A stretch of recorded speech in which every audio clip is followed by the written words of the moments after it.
thanks guys for coming and sticking around to the end. I'm going to let people introduce themselves. I'll start over on the end with Ken. Ken Goldman from First Round Capital. We're a seed fund. I think we're actually the first group ever to be called a super angel. And relative. Can you hear me now? Yeah. So I'm Ken Goldman from First Round Capital. We're a seed fund. I think we're the first group to officially ever be called a super angel group. And then I think sort of some of our portfolio companies sort of relative to this conversation, Simple Geomachery, Uber, Home Run, Path, and I think sort of the list goes on from there. Are you still called a super angel? I've actually had people tell me that we're too big to be a super angel, and I remember sort of reading the sort of Spencer Ante's sort of Business Week article and sort of like coined that term, and it was about us. I think we still are. Yeah, good. John? Hi, I'm John Lilly. I'm a partner at Greylock Partners. I think you're a micro VC partner, not a super angel. Classification is very important. Thank you. Exactly. Anyway, so we've done. Mike's coming on. All right. So our socio-local, most relevant, it's pretty loud now, isn't it? Our socio-local relevant ones are Shopkick and Gowalla lately, but LinkedIn and Facebook probably count too. John Malloy. Groupon probably. I'm John Malloy of Blue Run Ventures. So we're an early stage venture capital fund. No question about the definition there. We started in the mobile industry. I came out of the mobile industry, so we're very focused in that area. So I had to go back and look at our portfolio to figure out how many were Social-Loco. To the extent that I understand the category, I think 10 of the 40 active companies are in that category.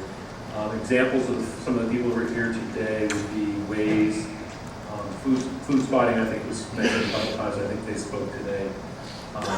Those would be examples. But really what I'd like to say is I am a huge fan of piñatas because I am convinced that the only reason you stayed is because you're waiting for the piñata. And if you're boring, we'll get to it sooner than you think. So let's, so I just, while I was waiting for you guys to mic up, I took a quick poll about the audience sentiment on value add by the venture capital industry. No personal comments are allowed, but about 2/3 of the people said the venture capital industry is adding less value today than they did 5 years ago. I won't ask you to address that, but you can if you want. What are the changes right now in venture capital? I mean, it's obviously a very dynamic thing.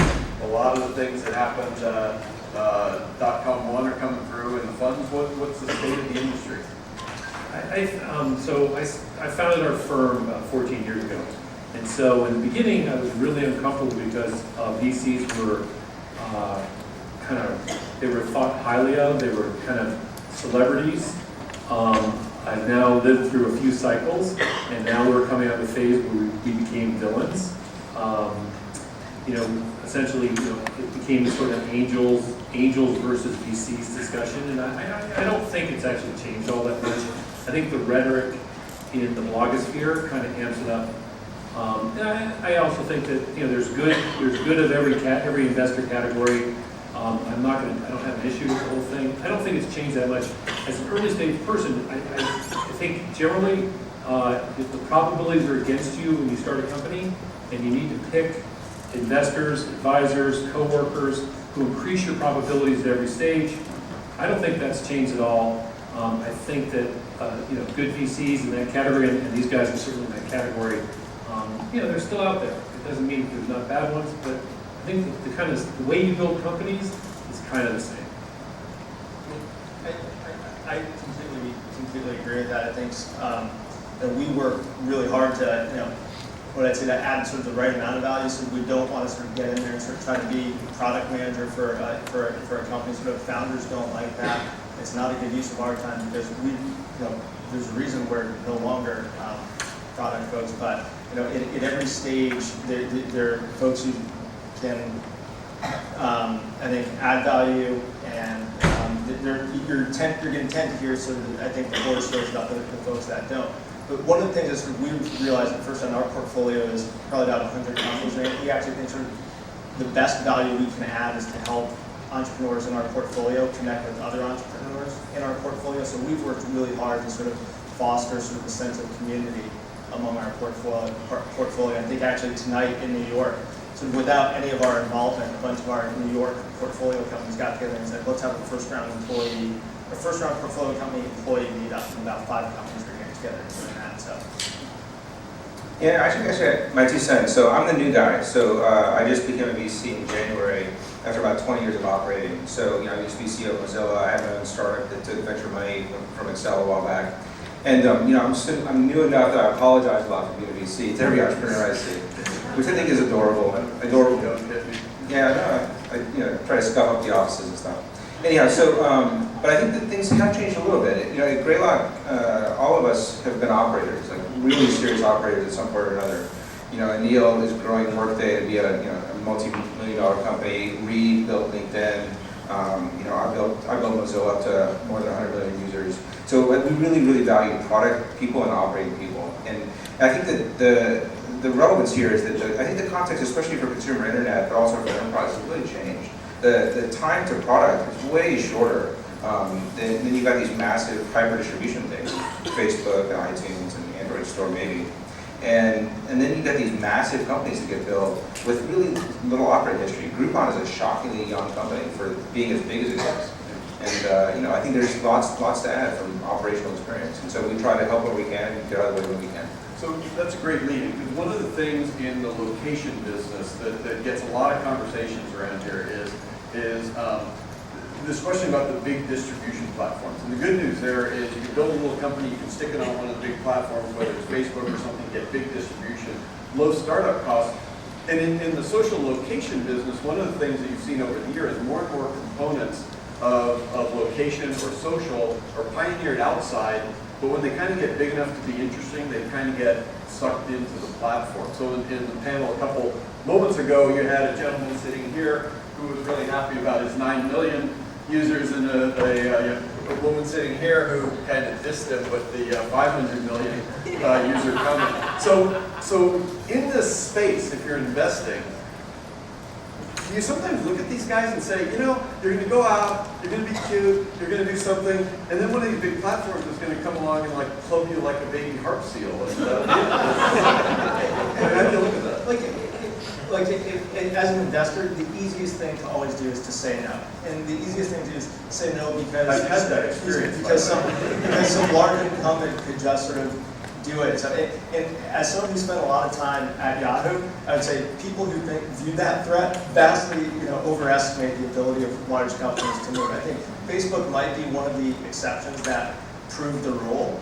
But there, for all of Facebook's success, has that in any way sort of taken away from the success and the admiration that we all have for Foursquare and the product leadership they continue to have? I mean, to me, the answer is no. I think all of us would probably still love if we had sort of been an early investor in Foursquare.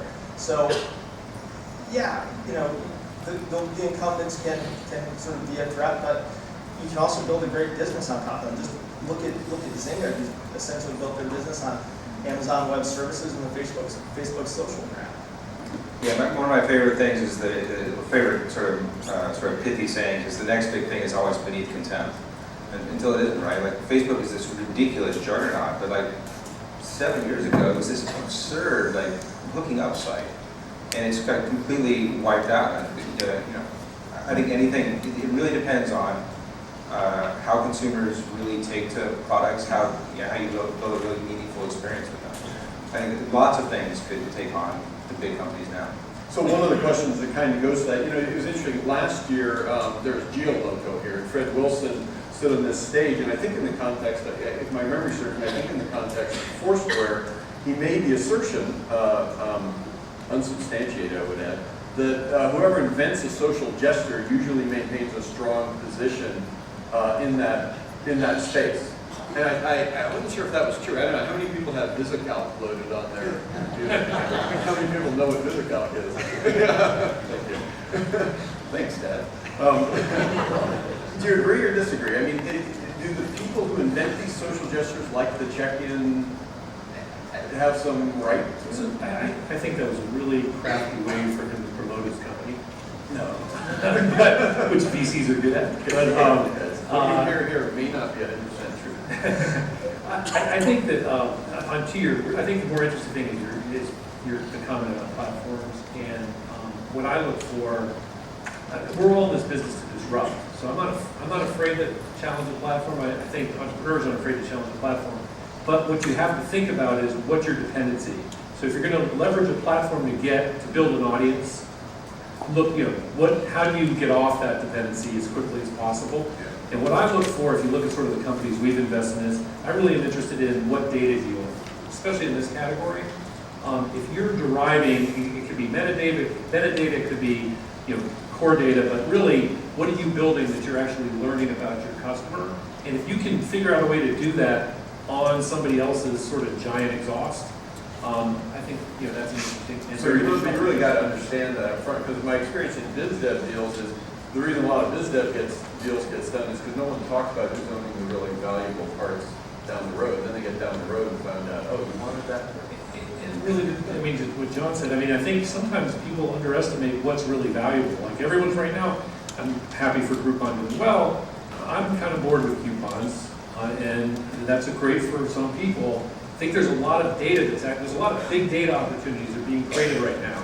So having been in this industry for a long time and suddenly seeing mounds and mounds of new types of data that are being created by the commoditization of, and the proliferation of smartphones, there's a lot of data sets that are out there that people aren't thinking about. So in the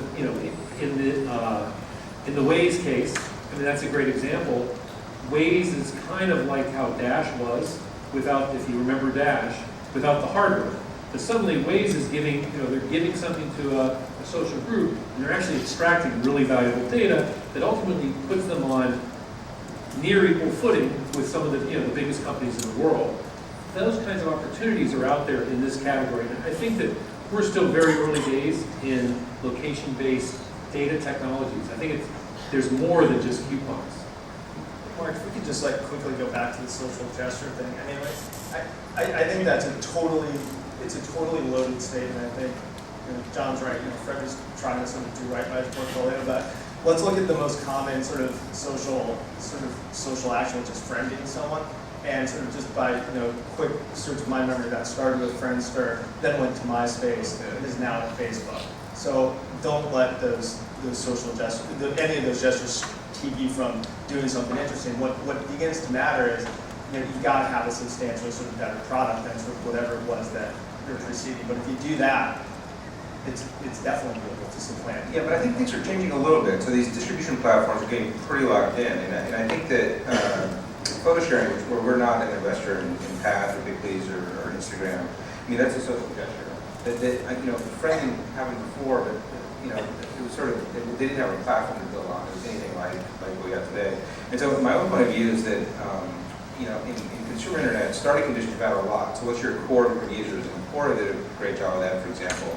And then it's the growth characteristics. I think categories each have sort of a range of growth, of exponential growth they can go through. But within that range, and so photo sharing might be more growthy than question and answers, so to say. But within that range, I think that it's highly dependent on the feedback loops in the product. And so I think Instagram effectively pinned itself to the top of the growth range, whereas Path kind of pinned itself to the bottom of the growth range because they kind of refused to be social at the beginning. And so they're both in this range, but Instagram could have started off way below Path. And so irrespective of whether Path created it or not, they didn't, but Instagram would have outgrown the thing.